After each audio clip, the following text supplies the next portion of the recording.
Hey there, everyone.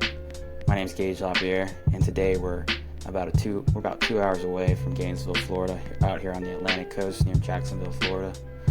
We are at a state park known as Little Talbot Island and Big Talbot Island. And today we're going to be talking about maritime hammocks. And so, what is a maritime hammock community? And how do I know that that's what I'm walking through right now? Well, for starters, it's really important with this type of community to know your relative proximity to other communities. So, maritime hammock communities are often found in close proximity to both coastal strand communities and beach dune communities. Beach dune communities are typically found on the forefront near ocean water, and the coastal strand communities often occur behind those beach dune communities. Maritime hammock communities will typically occur then on the backside of these coastal strand communities. And so this proximity to these other communities and its location on the landscape does a lot of things to shape the overstory and the composition of species within this community. Also somewhat important to note that in the case of maritime hammock communities, while these communities can be found all across the state of Florida, typically they are predominantly found on the Atlantic coast and only found on certain areas of the Gulf Coast. And so something else that's always important to understand about knowing what natural community you're in is what's beneath your feet, and by that I mean the soil. So in maritime hammock communities, the soil is often composed of very deep and well-drained sand.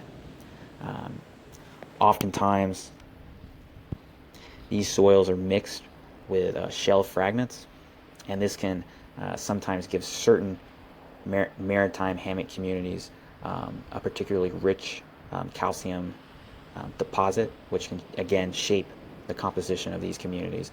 And it's important to note that not all maritime hammock communities are the same in Florida. They can differ depending on where you are in the state.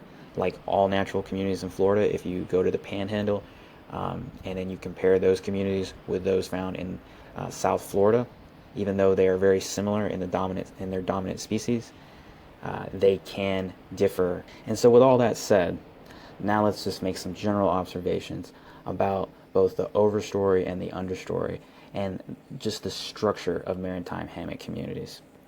So in these communities, the overstory is often composed of species like live oak, and as you're probably already noticing here at Talbot Island, these live oaks are very, very different than the ones you're going to see inland. They actually have a lot of damage from salt mist that's occurring. Over time, this can actually shape the tree, which is very important for the whole structure of maritime communities. This shaping by the salt mist can actually, over time, provide a very unique almost dome-like structure to these communities, which some think help these communities stave off overstory turnover during hurricanes. So the topple of these large live oaks during hurricanes is minimized due to this structure.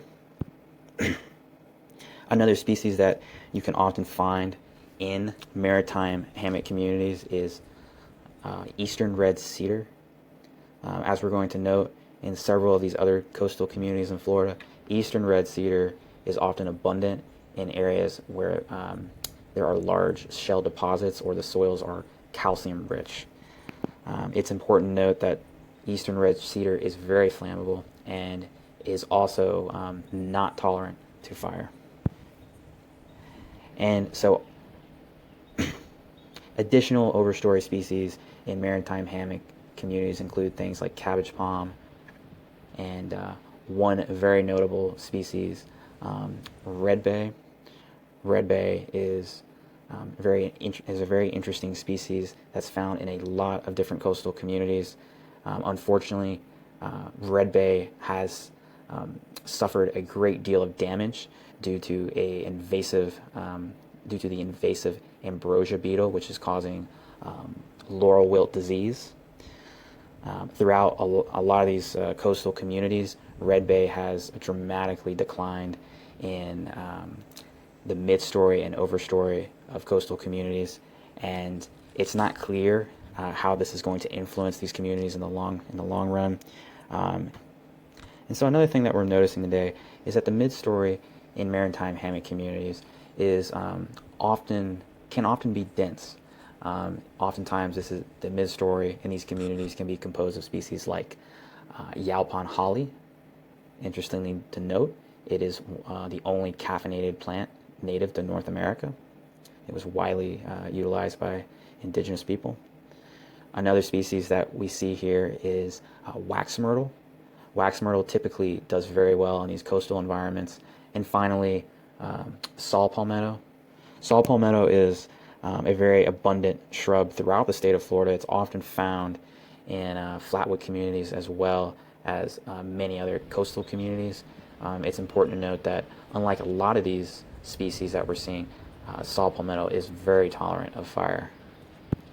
And so due to this abundance of the overstory and the midstory and just this high density, there's really not much of a understory to speak of in these communities. There are some small herbs, species like elephant's foot, sometimes Biden's alba, and some other bunchgrass species can occur along the edges of maritime hammock communities, but are typically never very dense.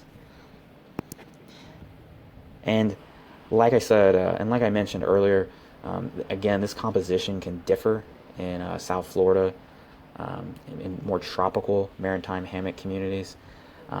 In these communities, you will often see a different set of species. And so some of these species will include things like grape, as well as poisonwood and Simpson's stopper.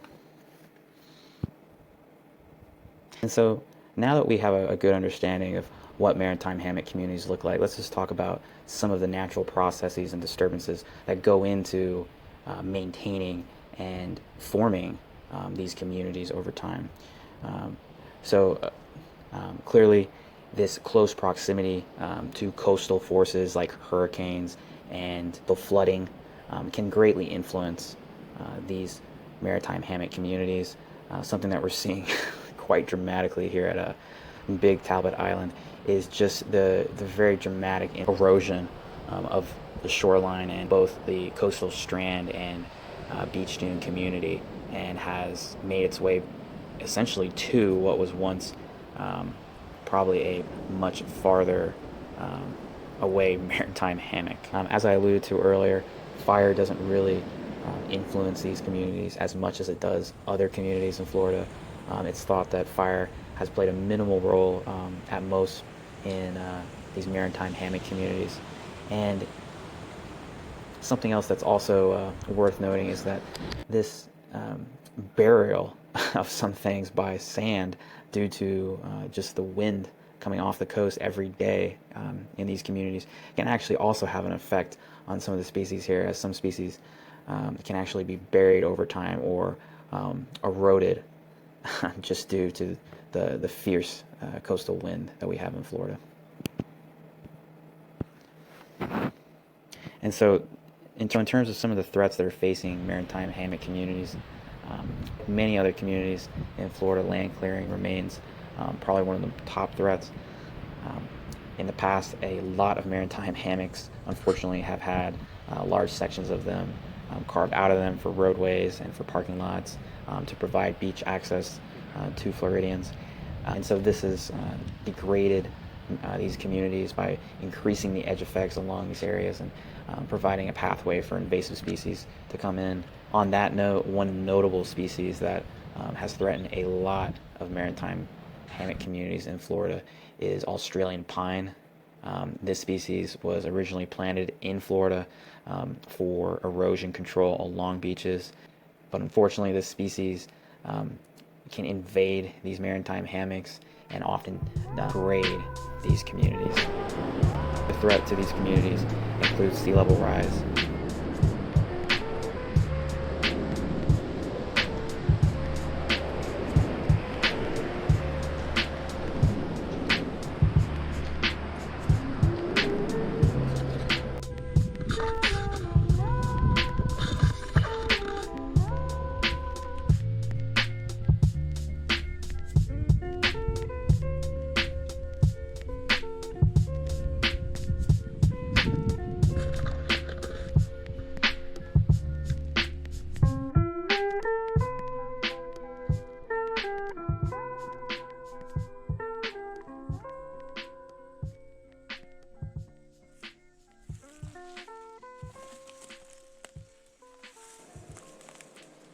Hey there, everyone. So today we're over here at the Lower Suwannee National Wildlife Refuge.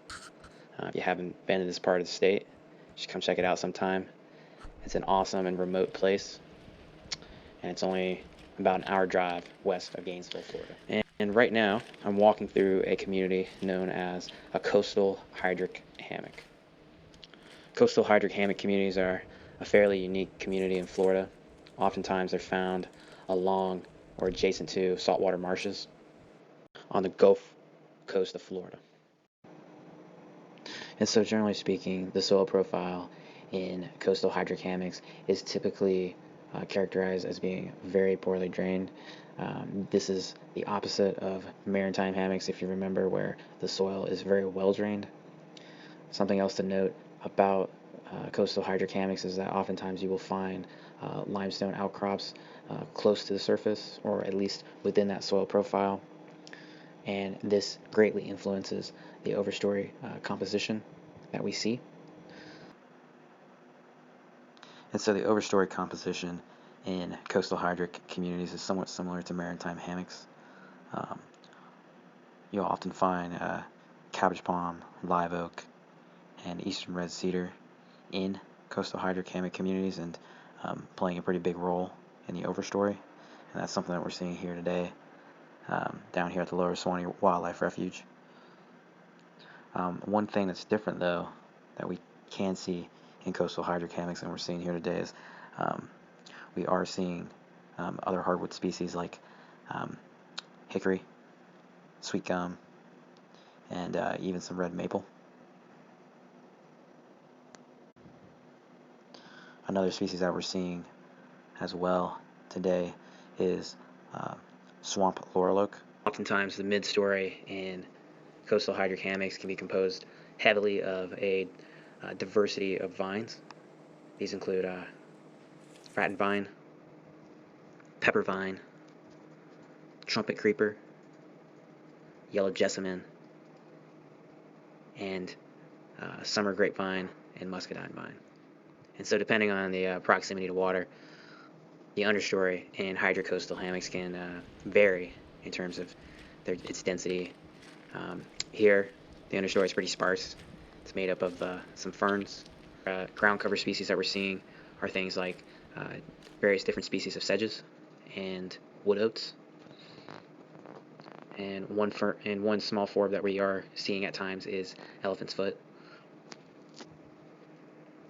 Something that's unique about coastal hydric hammocks is that oftentimes you can find a variety of epiphytes, which are simply species that grow in the canopy of the overstory. Oftentimes these are not harmful to the overstory. Species like this include air plants, Spanish moss. In terms of the natural processes and disturbances that go into shaping and maintaining coastal hydric hammock communities, storm surge events and flooding duration and frequency are basically the primary factors affecting the composition of hydric hammocks.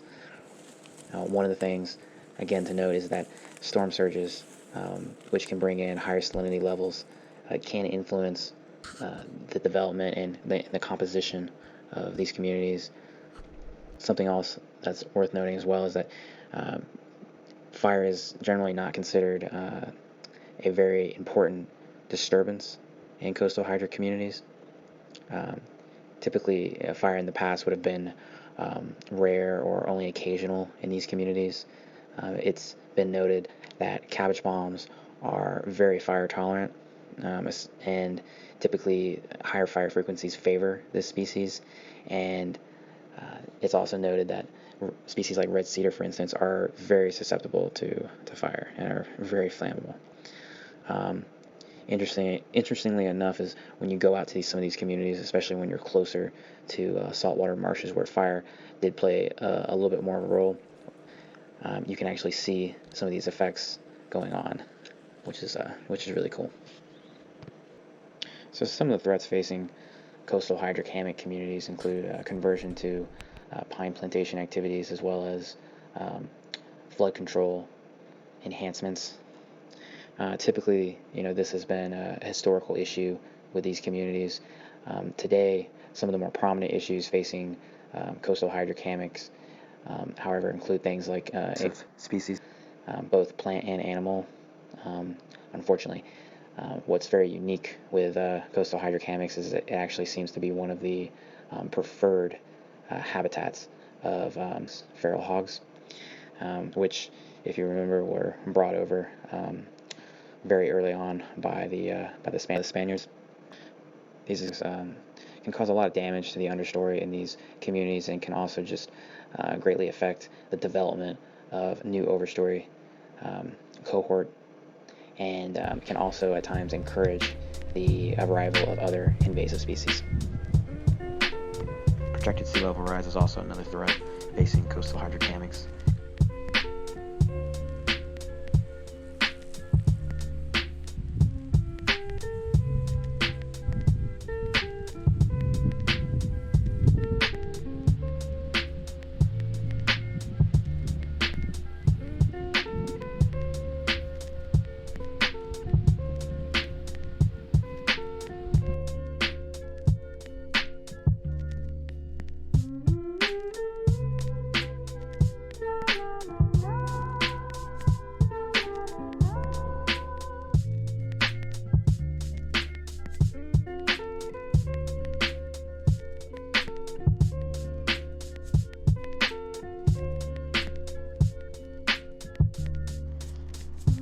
So this first community that we're going to talk about is probably one of the most natural, unnatural communities that we're going to talk about in this video series.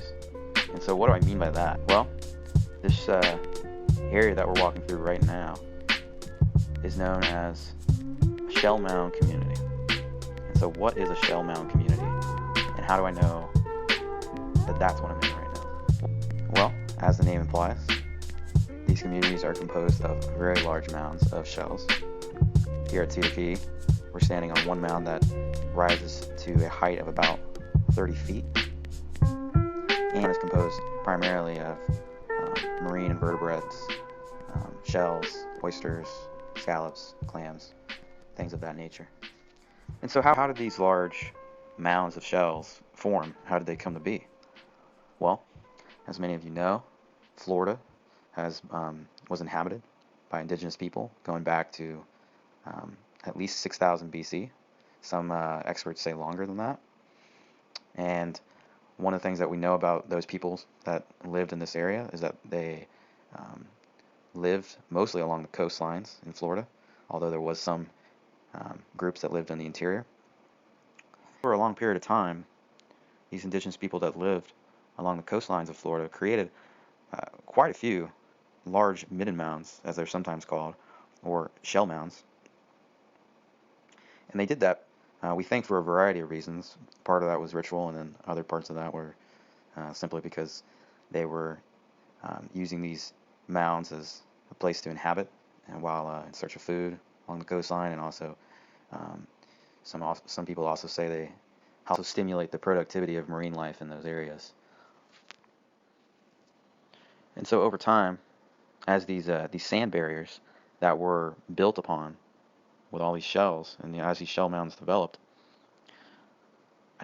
a community came to form, a natural community came to form on top of these shell mounds. And it's not clear how much influence these indigenous people had on the composition of what we find on these shell mounds. We do know that a lot of the species here were used by indigenous people, but We also don't know if some of these things, clearly too, most of the species here do very well on shell mounds and thrive on these calcium-rich soils that develop on top of these shell mounds.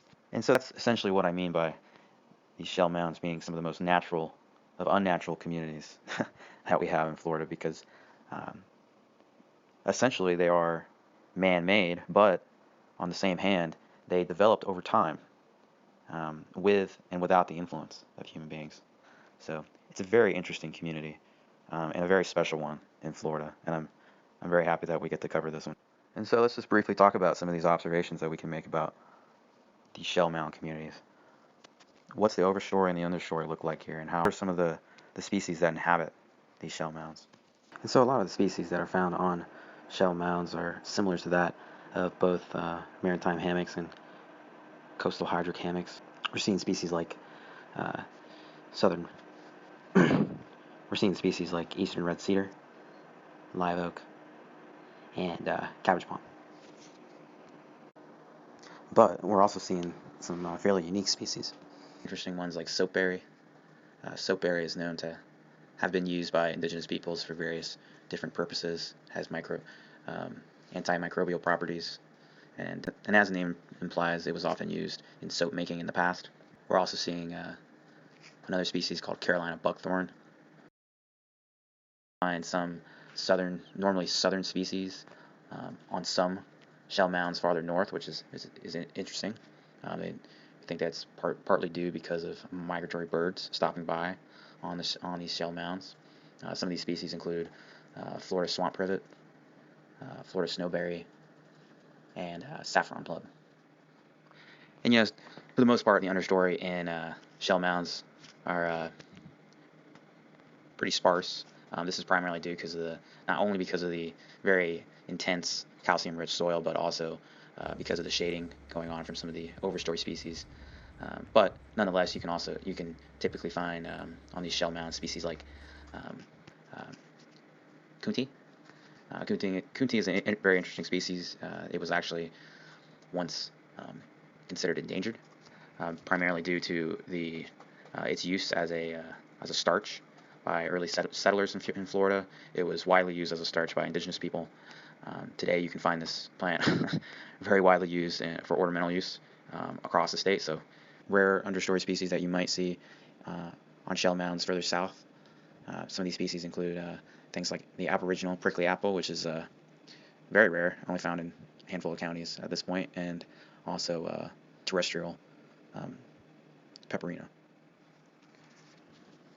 And so let's just talk about some of the natural processes and disturbances that would help maintain some of the species found on shell mound communities. A lot of these natural processes and disturbances are very similar to those in maritime hammocks.